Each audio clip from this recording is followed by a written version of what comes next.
Raja is a word for a hereditary ruler, much like a king, and they ruled over areas of India. It's a Hindu word, and it's essentially a king.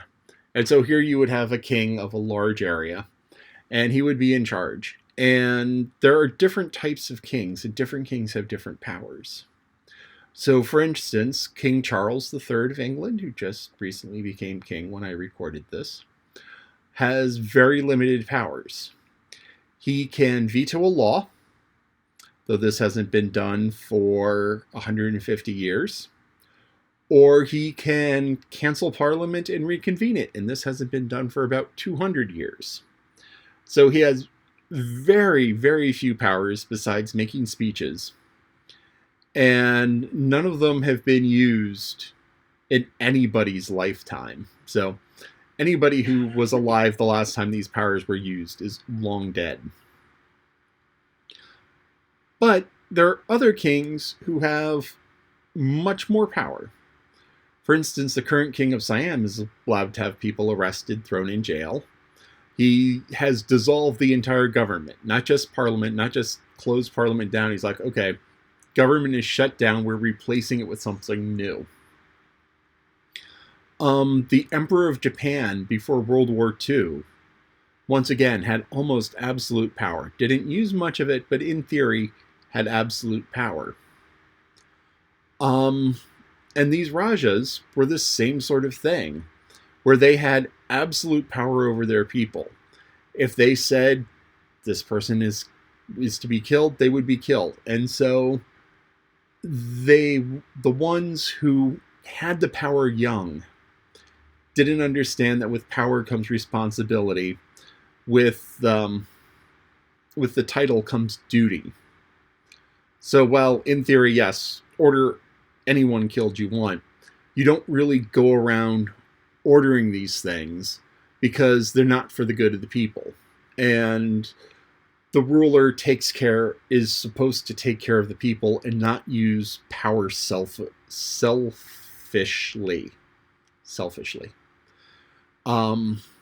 But if you're young and you don't understand entirely about other people's feelings, other people's emotions, if you aren't able to put yourself in their shoes, and it's easy to use power and abuse power for your own gain and rationalize it as, oh, if it's good for me, it's good for everybody, or I'm the only person that matters.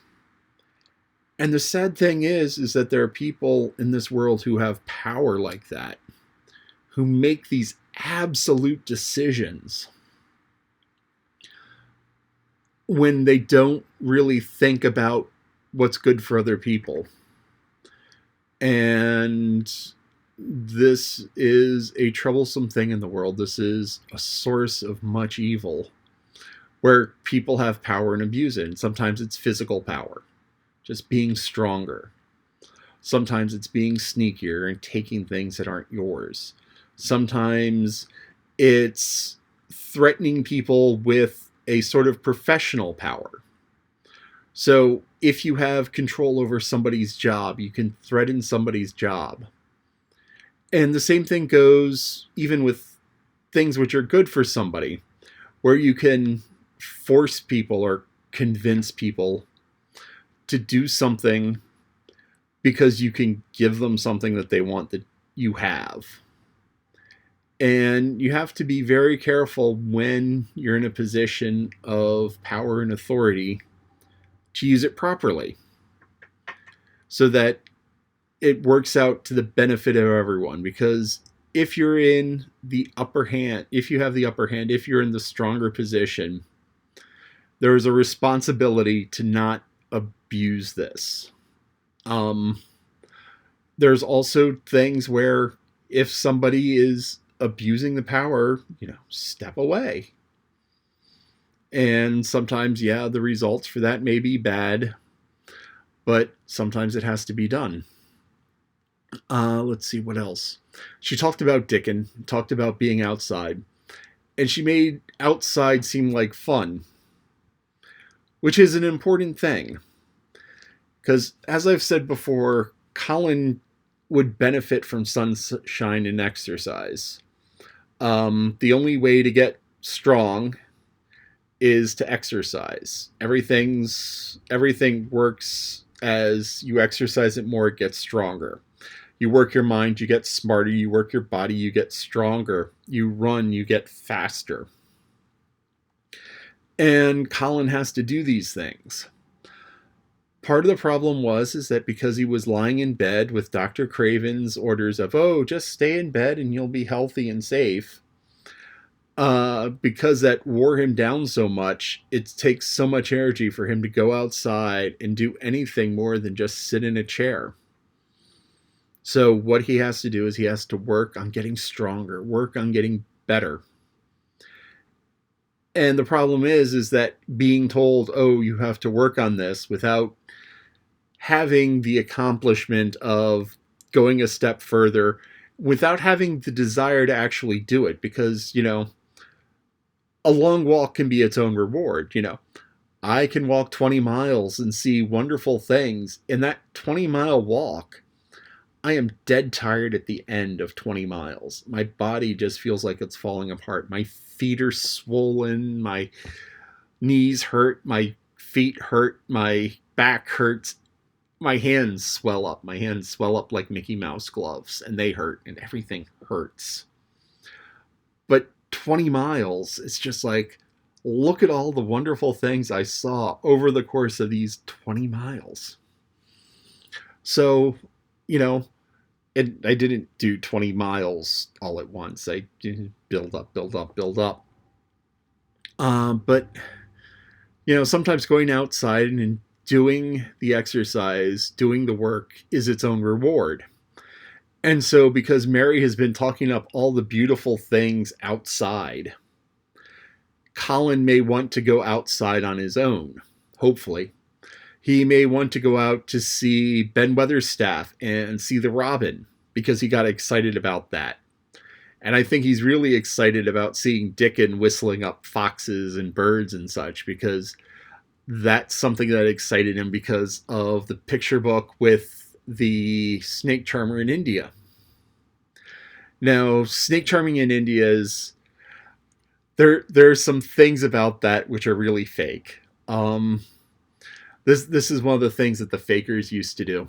What they would do is they would take the snakes and they would sew the mouth shut so the snakes can't actually bite. But the snakes would be angry about this. Of course, they'd be angry with their mouths sewn shut. And snakes only have to eat once a week. So once a week, they unsew the mouth, give it a rabbit, sew the mouth back up. But the snakes would be really angry about this, and they would puff up, because the king cobras with the necks that kind of flare out. So they puff up and dart. But the thing is because their mouths are sewn shut, they can't bite, but they do these strikes, and the strikes hurt, and they look very scary. But because the mouth is sewn shut, fakers are safe. Another thing is that they would keep the snakes in a basket. You open the basket. And when you open the basket, the snake is like, I finally have room. And the snake stretches out. So they make it look like, okay, I'm going to take the snake out of the basket. I'm going to charm the snake out of the basket. So they open up the basket and they start playing the flute. Because the flute is what's doing this. Never mind that snakes don't have ears, and they have some hearing, but it's not particularly good. So they start playing the flute. And the snake naturally gets out of the basket because, it has room. So it gets up out of the basket. And the snake charmer starts playing the flute. And then when they're playing the flute, they're waving the flute back and forth. And because they're waving the flute back and forth, the snake is following the flute. Like it's another snake, or like it's a bit of prey. So the snake charmer is playing the flute, and the snake is following the flute back and forth. And the snake charmer is like, look, I'm controlling the snake. Make him look left. Make him look right. And so, the snake charmer does this whole bit. And that's one of the street magician things that were popular in India back in the day. I've never been to India. I'd like to go sometime. I don't know if they still do this sort of thing. It's rather cruel and inhumane to the snakes. But at the same time, this was the kind of thing that was just like talked about. It's like, oh, look what they do in India. And how much of that is true, I don't know, because back in the 1800s, people just made all sorts of things up. Even later, they just made all sorts of things up because no one knows. You know, it's like the 1500s, people wrote maps and here be dragons. It's like, no, there's no dragons. But people didn't go there because, oh, there's dragons. And so, you know, you tell a scary lie, you tell an interesting lie, nobody's going to fact check it. But so that was a Rajah. That was a faker. Colin, as I said, getting motivated for exercise. That's going to be an important thing for him. Mary is probably the best thing that's happened to him in his life. In his soft, cushy, wonderful life. Petulant, contrary Mary is probably the best thing that's happened to him so far. And it took them this long to realize that they were cousins because their mothers were sisters, which means they have the same maternal grandparents. And so, yeah. So they're cousins. They're hopefully going to have adventures outside. It's been raining, but as I've said before, it rains a lot in England. It's at the end of the Gulf Stream.